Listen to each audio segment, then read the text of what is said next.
Welcome to Shireen Conversations. I'm your host, Marjana Paravan. On today's episode, I'm joined by Layla Sabourian, a seasoned entrepreneur with over 20 years of experience in product management, partner marketing, digital media, and community development, working for top companies like LVMH, Oracle, eBay, and Yahoo, to name a few. She is currently the founder and CEO of Chef Koochooloo, an educational software platform that encourages interdisciplinary, intercultural learning for children through cooking lessons.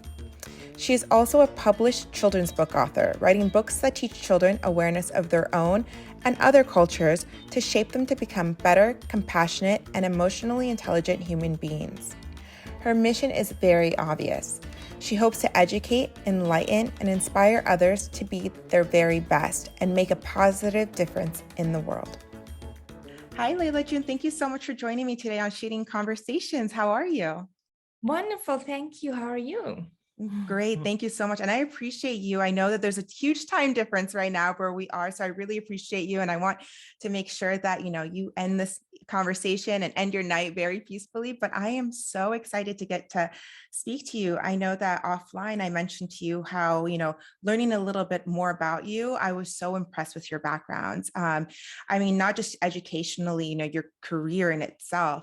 I know, just to speak a little bit about your education, I know that you've attended so many prestigious schools. I couldn't even keep up with how many schools you've attended and how much certificates and degrees you have. But I know that one pivotal thing is you graduated with honors, and then you in master's in international relations, and you also with a focus on marketing. So you actually sat in different facets of marketing in a time when marketing, I feel like, was a newer word. Many people didn't use marketing as an actual word or to define what that, what it was. I know that firsthand because that's what I do outside of Shooting Conversations.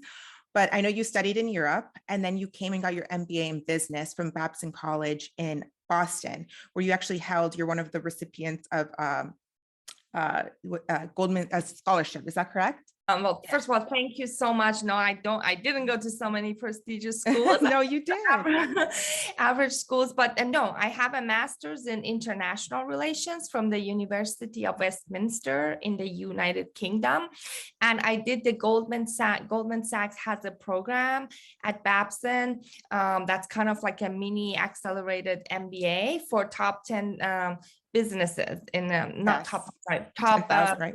Businesses in the US. It's called the 10,000 business program at Goldman. Yes, you're correct. Yeah. Okay. So I did that. Yes. Mm-hmm. Well, I was selected one of those companies to be doing that. Yes. You're being very modest, but I think that in itself is incredible. Got into these areas and degrees in a time when it was very relevant. At a time, international relations is something that, was huge, and marketing was very new. Like that was something, again, we didn't really understand. And so to say that you're ambitious is an understatement. I know that, hearing your people talk about it, it gets you a little, humbles you a little, but can you share with us a bit about what led you down your path educationally?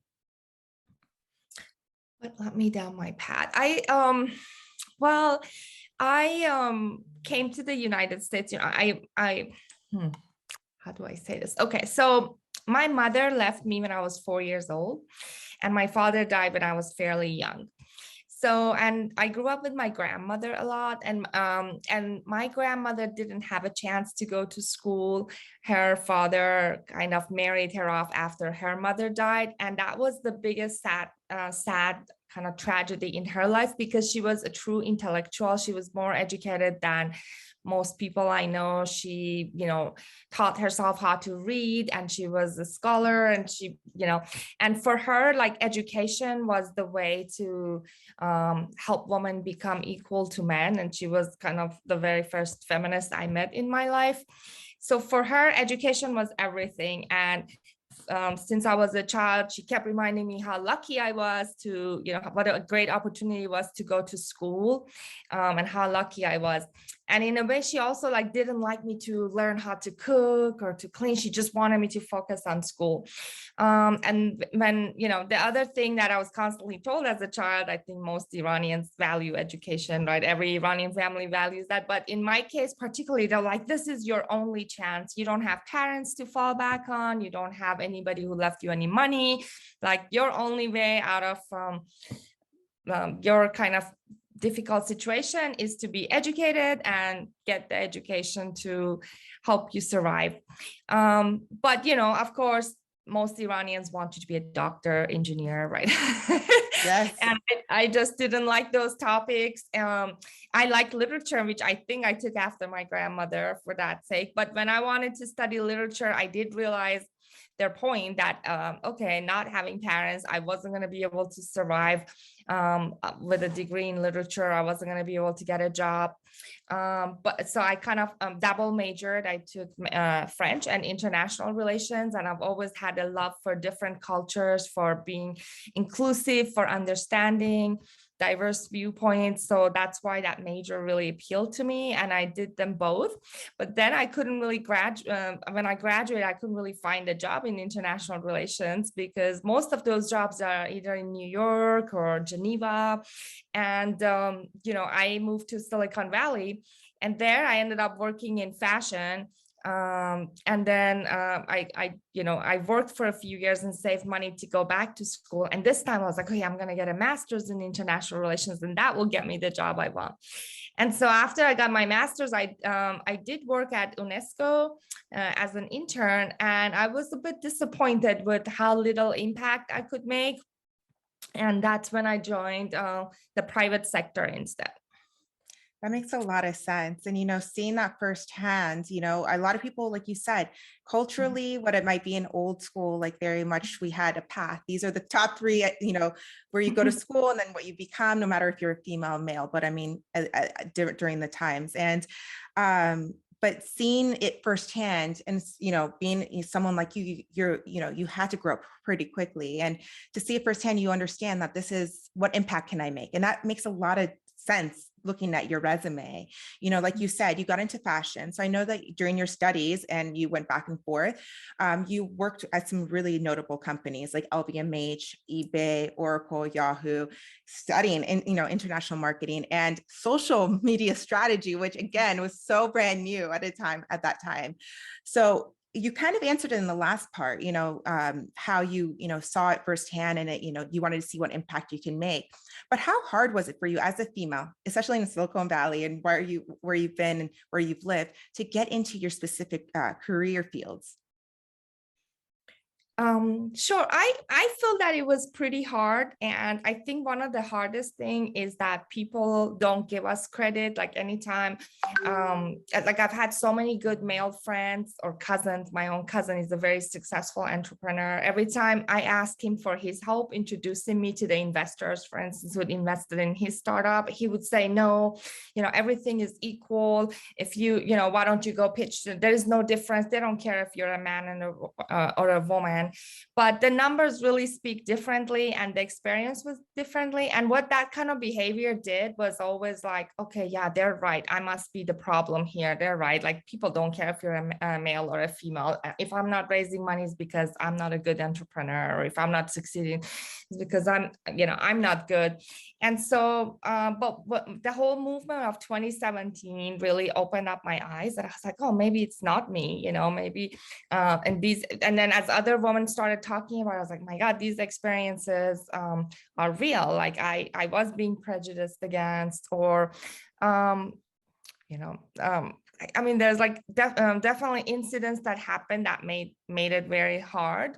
But we obviously have it better than in many other countries. But now that I'm living in Belgium, I see the difference. And to be honest, I feel like Silicon Valley is a very harsh place. It's not as equal as Belgium is. I don't feel as equal as a woman because just the way the society is set up, even socially speaking, right? Like it's so difficult to find a good nanny in the Bay Area. It's so expensive. So most women on my block, I mean, we had so many PhDs and postdocs from Stanford, Berkeley, who were now becoming housewives because they just couldn't find the ideal nanny and they couldn't afford it. Their salary was a lot less than you know, what they could afford a full-time nanny for. So these experiences are real. Okay, I have to say my answers are not good. No, are you kidding me? This is amazing. This is actually so insightful. Of course, I love. I mean, this is real life. No, it shows as females, the impact that, you see it firsthand when you're working in these living in those specific areas and working in this industry, you see it. And I think that is something that you speak volumes on. I mean, it took you to a place that you created. You not only are the founder, but you're the CEO of Chef Koochooloo, which I'm so excited to talk about, because I think exactly what you said, it led to it, because from your career, you started sitting on, different boards and became advisors on a lot of women founded startups.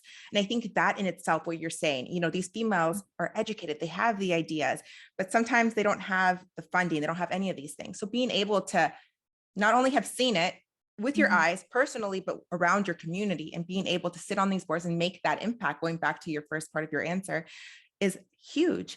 And with Chef Koochooloo, I think that is something that is so, you created this in a time, a platform that, children have always been, I feel like the industries, when people think of children, they think of clothes. What kind of clothes or toys do we create? But platforms that are actually stimulating their brain and creating them to become the humans that they're going to be in their futures is huge. And I know for those that don't know, Koochooloo means small. So like Chef Koochooloo is just such a cute name. So it's an educational software platform that helps children through cooking skills. Can you share with us a little bit about it? Sure, definitely. So yes, Chef Koochooloo idea began actually when my daughter started attending kindergarten.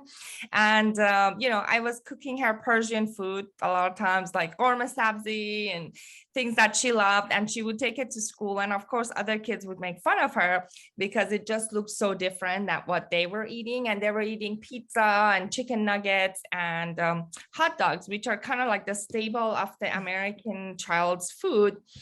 And so at some point she came and she asked me, Mom, is it okay if you give me lunch money and I can buy my lunch instead of taking this lunch?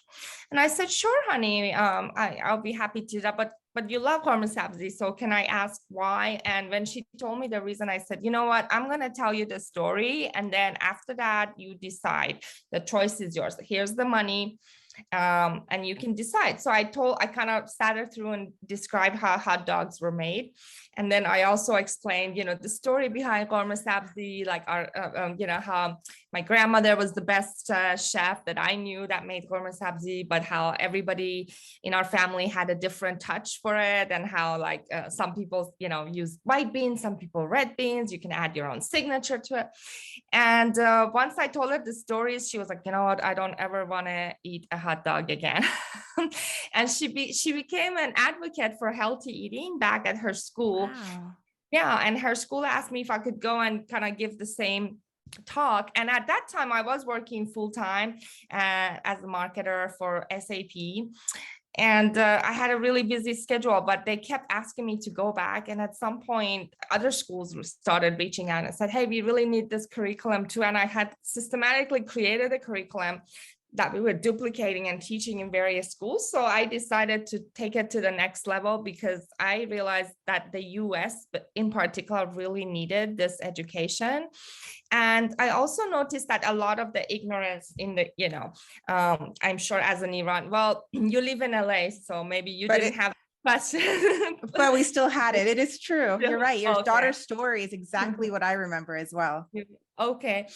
But I when I first came to the States, I went to North Carolina to study, and I just remembered, like 21-year-old college educated kids from prominent families. A lot of them were coming from New England area, were asking me things like, oh, so did you ride a camel to school, or do you have cars in Iran? And, and I was like, how can it be possible that at age 21, these people have these questions, and yet everybody in the world comes to America to go to university. We think they have the best education. So where is the disconnect, And, so then, but then when I got to know those type of people, I noticed they were really kind people deep down. It was just really a lack of education, it was really ignorance.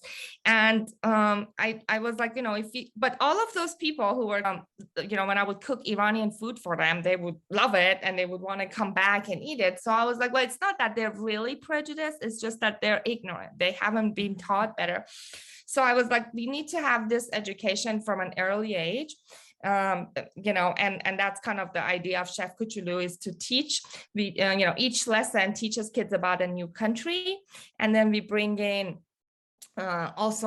we add math and science concepts to it, because there's a lot of science and math involved in cooking, and we make the child fall in love with the culture and the recipe that they're making.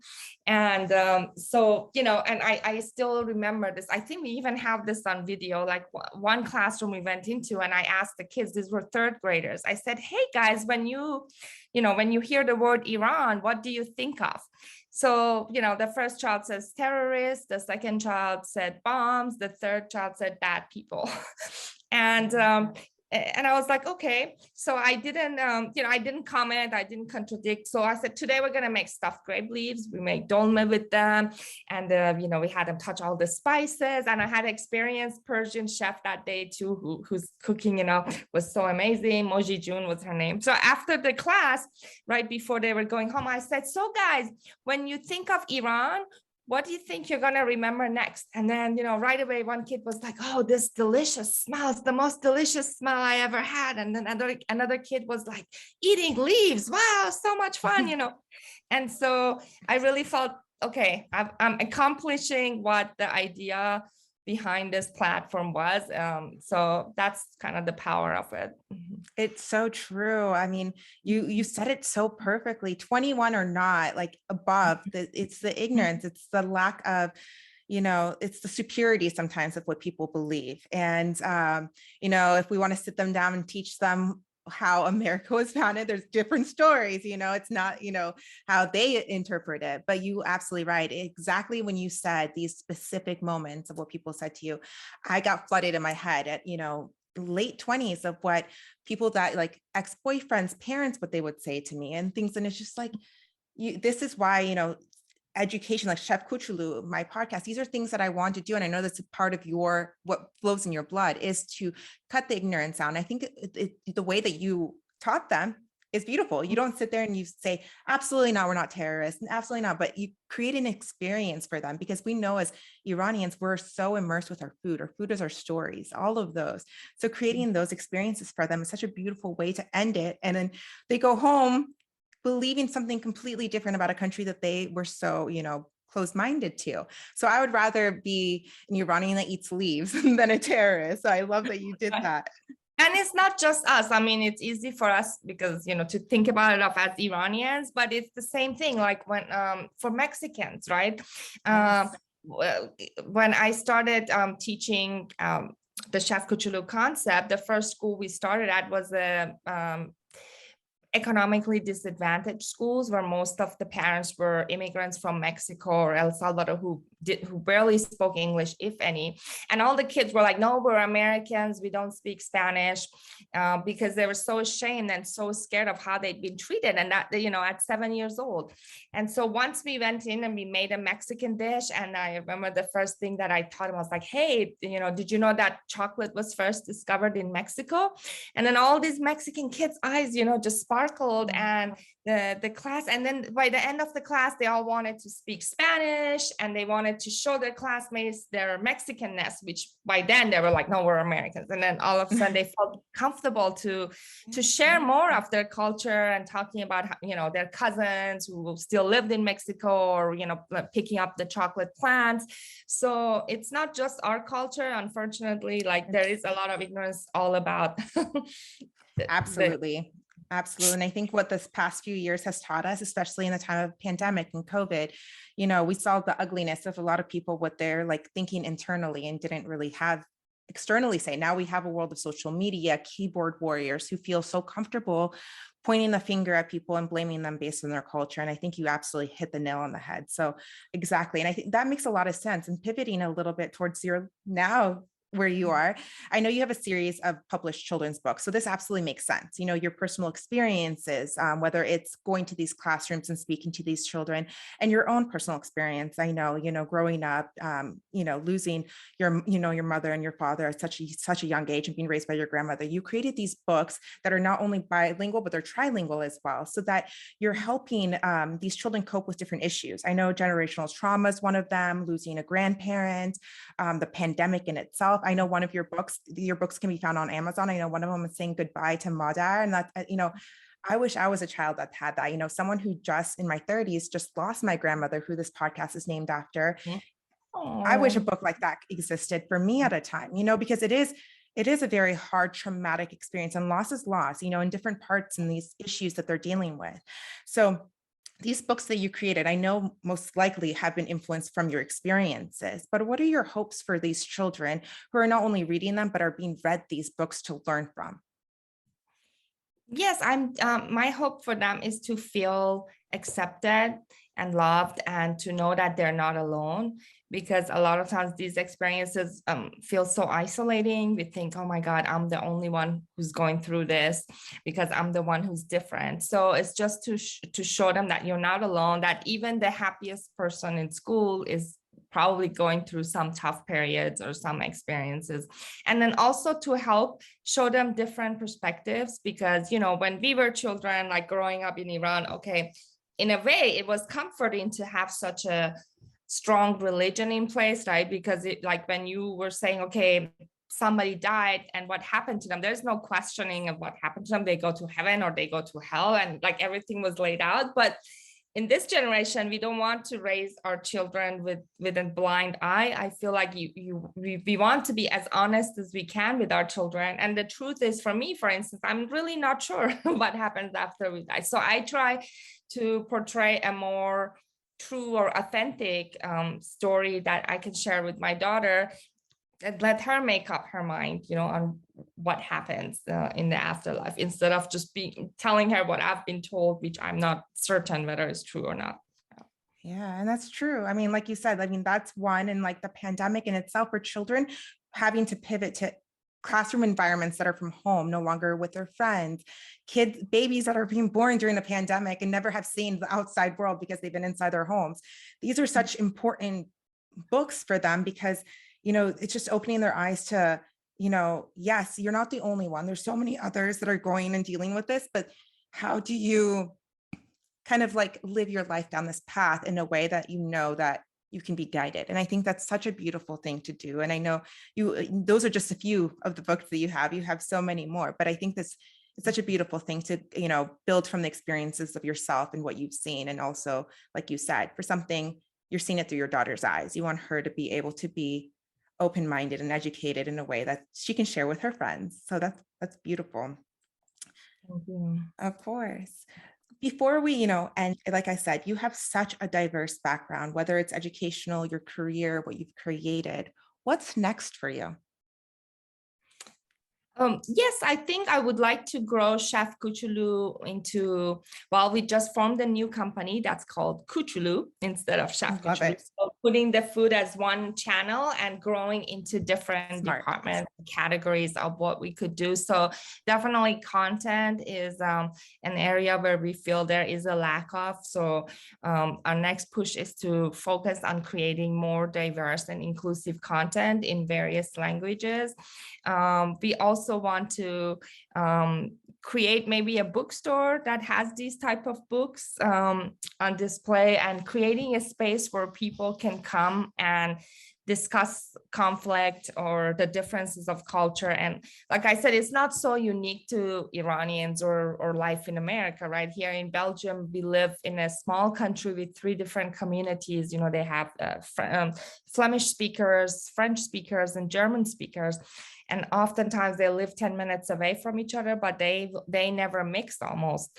And sometimes, they have to speak English in between them, even though they're from the same country. So my goal and dream is to have these kind of safe spaces where you can come and talk about these topics without feeling like you're being attacked.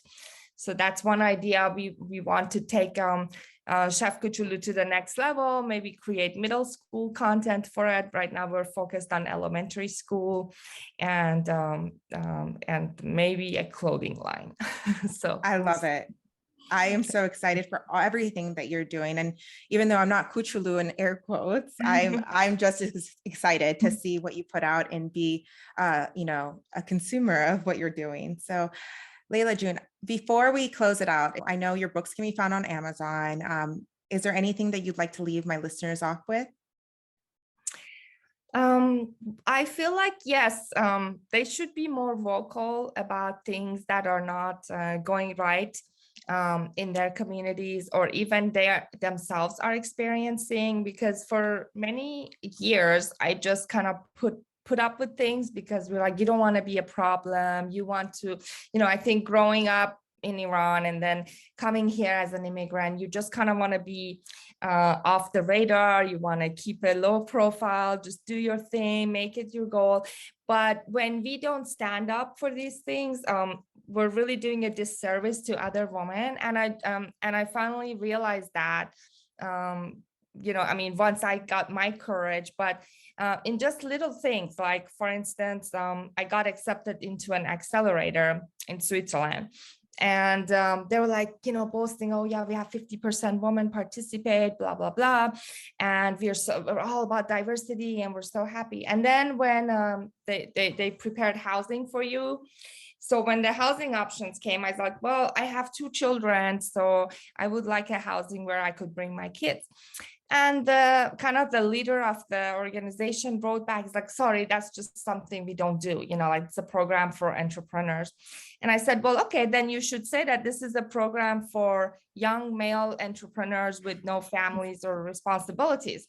He's like, no, we value diversity. I'm like, well, do you? Because what are moms who are entrepreneurs supposed to do for 3 months? Like, where am I supposed to leave my kids?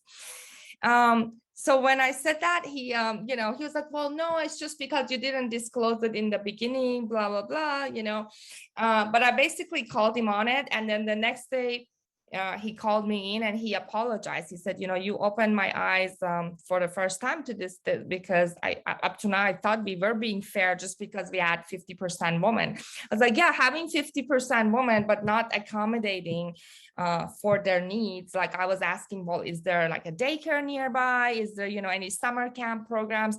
But just a little something. And, and even though maybe their program is not, doesn't have the budget to provide it, it doesn't take much from one of their administrators to put together a list of summer camps, Yes. right? Like 1 hour of time, say, you know what, there's some programs happening for kids if you want to enroll them. And so if you're really talking about being open and equal, then you need to take that extra 1 hour and send us the list. So I absolutely agree. Yeah, I mean, I could have Googled the list myself, but it's about standing up, and we just have to do it more often. And it goes both ways. Like in the Iranian community, we're not perfect either. I don't like people who constantly like put ourselves up in pedestals, or like, oh, we're so great, everything is against us, but we are wonderful. We're not wonderful. So our country, the people who are running it, whom many of us don't approve of, they're Iranians too, right? So it's not that all Iranians are wonderful. Or when I adopted my Black daughter, a lot of Iranians just said horrible comments to me out of the goodness of their heart, not noticing. I got things like, oh, don't worry, she doesn't even look Black. It's like, well, if I was worried, I wouldn't have adopted. Or kind of expressing pity for me that I had to, or that I had to adopt a Black child, or saying things like, oh, your husband and you are so good looking, like why did you go and get a Black child? So these kind of comments that it goes both ends. Like we cannot expect others to be inclusive of us if we're not going to change our own behavior, and just we're sorry as well. Yes. I agree 100%. And that's the thing that I love that you ended the conversation in that way, because we always say, the power of your voice, the power of voting, one voice, one vote matters, one voice counts, all of this. You're absolutely right. I mean, for the first female to, to stand up for herself, like Rosa Parks on a bus, to say, I'm sitting here, that rippled through our society, our life. So one voice, use your voice. That's, you have it, use it. You can make a difference. It might not make that impact for you in that immediate moment, but it'll make an impact for the future and the generations to come. And like you said, I think that people find that being diverse is one-sided. They see one thing, they're like female, male. We're being diverse because we have an equal like base or like campus full of this. But no, there's diversity in different forms. So I'm so proud of you for not only speaking up your voice and making someone apologize for not seeing it in that way, but also for saying this, because, using your voice is so powerful. It really is. Yeah. Yeah. Thank Of course. Layla June, I am so honored to have had you on my show. Thank you so much for everything that you're doing and everything you continue to do. And I cannot wait for my listeners to, buy your books for their children, their friends' children, and, to follow along on your journey. Thank you so much. And thank you for doing what you're doing. This is an Of course. amazing podcast. So thank you and have a wonderful day. Of course. Thank you. For more inspiring interviews, head on over to shireenconversations.com. If you like today's show, please subscribe on Apple Podcasts, Spotify, or Google Podcasts. And don't forget to rate and review, and follow on Instagram, Facebook, and Twitter at Shireen Conversations. You can also watch episodes on YouTube. I'm Majina Paravan, and you've been listening to Shireen Conversations. Thank you.